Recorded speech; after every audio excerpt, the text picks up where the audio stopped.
Halo sahabat muda, senang dapat kembali menjumpai sahabat sekalian dalam acara Youth for Christ. Bersama saya, Pendeta Adi Pejaga, dari Gereja Presbyterian Indonesia Sola Gracia Pondok Kelapa, anggota PGIW DKI Jakarta. Renungan kita hari ini, Selasa 8 Juli 2025, dituliskan oleh Ibu Elih Dia Praptanti, dengan judul Hanya Ikut-Ikutan, yang didasarkan pada Kisah Para Rasul 19 ayat 28 sampai ayat 41. Sebelum membaca dan merenungkan firman Tuhan, mari kita berdoa.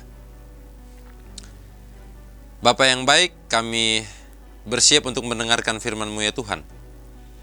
Namun sebelum itu, kami yakin dan percaya bahwa Tuhan akan mengutus Roh Kudus bagi kami, agar setiap firman yang kami baca, firman yang kami renungkan ini, boleh bersama-sama dengan Roh Kudus itu terus tumbuh dan hidup di dalam kehidupan kami.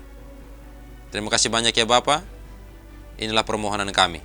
Di dalam nama Anak Yesus Kristus kami berdoa kepada Bapa di sorga. Amin. Sahabat muda, nats yang akan menjadi pusat refleksi kita hari ini adalah Kisah Para Rasul 19 ayatnya yang ke-32. Sementara itu, orang yang berkumpul di dalam gedung itu berteriak-teriak. Yang seorang mengatakan ini dan yang lain mengatakan itu. Sebab kumpulan itu kacau balau dan kebanyakan dari mereka tidak tahu untuk apa mereka berkumpul. Sahabat muda, di media sosial sering muncul gerakan tagar atau kampanye viral mengenai isu tertentu. Banyak yang ikut serta hanya karena orang-orang di sekitar mereka melakukannya tanpa memahami secara mendalam isu yang didukung atau yang ditentang. Misalnya, saat ada sebuah kampanye tagar internasional bertujuan untuk memproses suatu kebijakan di negara yang jauh, banyak pengguna media sosial ikut menyebarkan tagar tersebut tanpa mengetahui mengapa kebijakan tersebut menjadi kontroversial. Mereka ikut-ikutan membagikan pesan atau tagar tanpa mengkritisi apakah tindakan itu relevan dengan situasi di tempat mereka sendiri. Banyak orang di Efesus menyembah Dewi Artemis, seorang tukang perak bernama Demetrius yang membuat patung-patung Dewi Artemis, mengumpulkan rekan-rekan seprofesinya dan menghasut mereka. Dia mengatakan bahwa mereka akan kehilangan pekerjaan dan pendapatan karena Paulus mengajarkan bahwa dewa-dewa buatan tangan manusia tidak boleh disembah. Dengan berbondong-bondong mereka membawa dua orang rekan Paulus, yaitu Gaius dan Aristarkus, ke dalam teater kota. Namun, kebanyakan dari orang yang berkumpul itu tidak mengetahui untuk apa mereka datang dan apa permasalahan yang terjadi.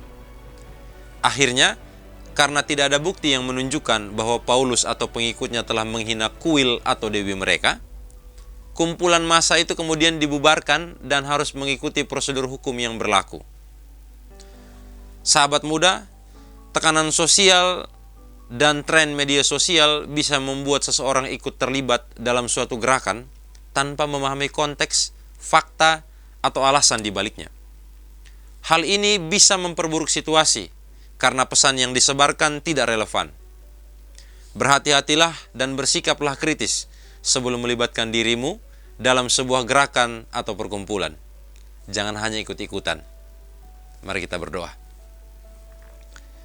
Ya Allah yang baik, kami percaya bahwa sebagai hamba-Mu, kami akan berjalan seturut dengan kehendak-Mu bagi kami.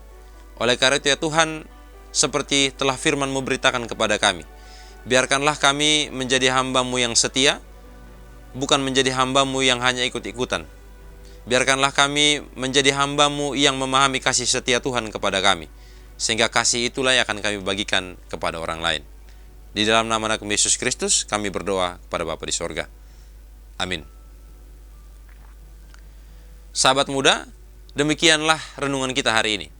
Jangan lupa subscribe, like, dan bagikan kepada teman-teman kita yang lain.